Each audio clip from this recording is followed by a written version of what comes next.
नमस्कार मंडळी, कशा आहात तुम्ही? तर आज सकाळी सकाळीच ना भरपूर धावपळ झाली.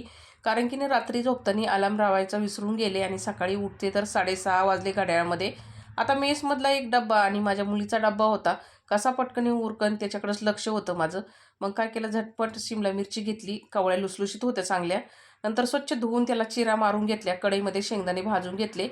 खोबऱ्या लसणाचं वाटण तयार करून घेतलं. शेंगदाणे भरड असे मिक्सरला फिरून घेतले आणि त्यामध्ये घरगुती मसाला, लाल काश्मीरी मिरची पावडर, धना पावडर, गरम मसाला, हळद आणि चवीनुसार मीठ टाकलं. तेल टाकून मसाला मिक्स करून शिमला मिरचीमध्ये भरून घेतला. आज मी तेल टाकलेलं आहे मसाला भरताना. पहिलं मी पाणी वापरत होते, तर मला कमेंट येत होत्या भरपूर की तुम्ही पाणी वापरू नका, तेल टाकत जावा. आता खोबऱ्या लसणाचं वाटण ना तेलामध्ये परतून त्यामध्ये शिमला मिरची ठेवून झाकण देऊन चांगली वाफळून घेतली. नंतर राहिलेला मसाला आहे तो पण टाकून घेतला. शिमला मिरची पलटी करून परत झाकण देऊन चांगली वाफळून घेतली.